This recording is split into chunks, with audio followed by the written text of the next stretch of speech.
오늘 하나님의 말씀은 욥기 31장 24절로 40절까지의 말씀입니다. 이 말씀이 오늘 또 주의 날 복된 말씀이 되어지며 무엇보다도 성결한 삶을 살아가기 위한 우리의 지침이 되어지기를 원합니다. 자, 오늘 하나님의 말씀 어제부터 살펴본 바와 같이 이 욥기 31장의 문학적 구조는 7이라는 완전수에다가 다시금 7을 더하여서 강조의 구문으로 사용하여지고 있습니다. 총 14가지의 욥 자기 자신이 짓지 않은 죄를 총 14가지로 강조하듯이 나는 완전한 자라는 것을 나타내는 욥의 탄원을 우리가 볼 수가 있게 된다는 것이죠. 이미 8번째 죄까지는 우리가 어제 살펴보았고, 오늘은 9번째 죄로 죄물을 신뢰하지 않았다. 10번째 1월 성신을 숭배하지 않았다. 11번째 원수의 재난을 기뻐하지 아니하였다. 12번째 손님 접대를 거부한 적이 없다. 13번째 죄를 숨긴 적이 없다. 마지막으로 땅에 관한 보응을 하지 않은 적이 없다. 땅을 잘 다스렸다라고 욥은 탄원하고 있다라는 것입니다. 자, 이러한 커다란 맥락 속에서 우리가 묵상할 포인트로 잡아야 할 것은 첫 번째 24절로부터 28절까지의 말씀입니다. 두 마음을 품지 않아야 한다라는 것입니다. 즉 재물을 바라보면서 금을 바라보면서 하나님을 사랑한다 하면서도 재물을 사랑하는 마음, 그것은 성경 28절에 욥이 고백하듯 하나님을 속이는 것이라고 이야기를 하고 있습니다.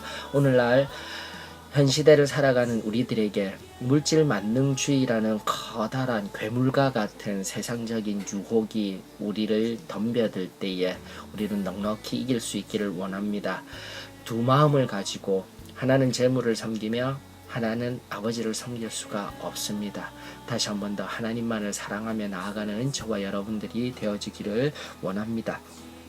29절에 보면은요, 킹제임스 버전이 좀 더 확실하게 우리에게 귀한 도전을 주고 있습니다. 29절, 내가 언제 나를 미워하는 자의 멸망을 기뻐하고 그의 재난을 당함으로 즐거워하였던가. 즉 원수가 아파하고 힘들어할 때 그가 재난을 당함으로 즐거워하였던가, 이 의미보다 킹제임스 버전은 그가 재난을 당함으로 나를 높였던가라는 것, 그렇게 원문은 이야기하고 있고 킹제임스 버전이 이야기하고 있어요. 이러한 상황들이 많죠. 그것 봐, 그 사람이 하나님 앞에 그러한 행동을 당할 것이라고 내가 분명히 말했잖아.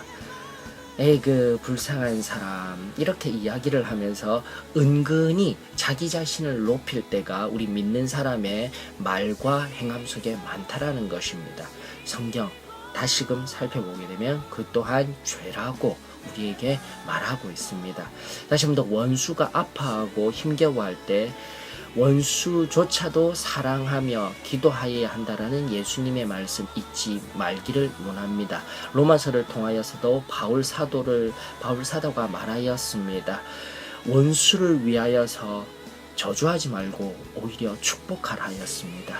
그 성결한 삶의 원리들, 말씀의 원리들이 저와 여러분들의 삶의 원리가 되어지기를 원합니다. 혹 이 시간도 은근히 원수가 힘들어하고 어려워하는 것을 바라보며 자신을 드러내는 그런 은밀한 교만 가운데 있지 아니한지 우리의 마음을 살필 수 있기를 원합니다.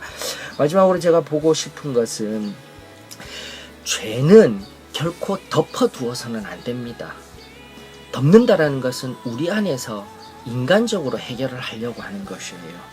성경 33절 오늘 본문의 말씀이 이야기를 합니다. 내가 언제 다른 사람처럼 내 악행을 숨긴 일이 있거나 나의 죄악을 나의 품에 감추었느냐라고 이야기를 하고 있습니다. 킹제임스 버전에 보게 되면은 다른 사람이라고 번역된 것이 아담이라고 번역이 되어져 있어요. 즉 내가 언제 아담처럼 내 악행을 숨긴 일이 있었더냐. 그렇습니다. 우리가 창세기의 첫 번째 범죄함을 잘 알고 있듯이 아담과 이브는 하나님 앞에 범죄하고 난 뒤에 숨었어요.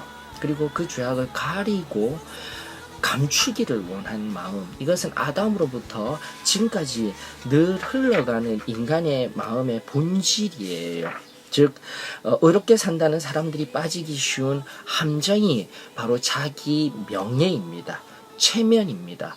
이미 형성된 나는 의로운 사람이야, 나는 거룩한 사람이야 라는 그러한 명성을 지키기 위해 자신의 죄악을 빠지고 위선에 빠지기 쉬운 그런 자리에 들어갈 수 있다는 것입니다. 그러나 이것은 믿는 사람뿐만이 아니라 거의 모든 사람 대부분이 체면, 자존심, 그리고 양심불량, 나가 다른 사람이 나를 비난할까봐 두려워하여 죄악을 감추려고 합니다. 그러나 성경의 원리는 그러지 않습니다. 감추려고 해서는 문제가 결코 해결되지 아니합니다. 아니 오히려 감추고 숨김으로 말미암아 거짓이라는 것, 위선이라는 것, 허세라는 것, 또 다른 범죄의 원상이 되어지게 된다는 것입니다. 죄는 감추는 것 아닙니다. 하나님 앞에 드러내어 해결함 받고 나아가 그 죄로 인하여 끊어지고 파괴된 사람들과의 관계를 회복해야 합니다. 그것을 우리 교리 안에서는 끊임없이 변상해야 된다라고, 구원받은 사람은 끊임없이 하나님과 사람 앞에서 끊임없이 변상하는 그러한 삶의 자세를 살아가야 함을 지금으로부터 4000년 전의 사람인 욥이 그러한 삶을 살아갔다라는 것을 우리는 기억해야 할 것입니다. 그리고 야고보서 5장에 있는 우리가 신유를 병 낫기를 위하여 기도하는 그 기도문, 야고보서의 5장의 말씀에도 보면은 서로 죄를 고할 때에 참된 신유의 역사가 일어납니다. 죄가 없는 곳에 하나님의 역사가 일어납니다.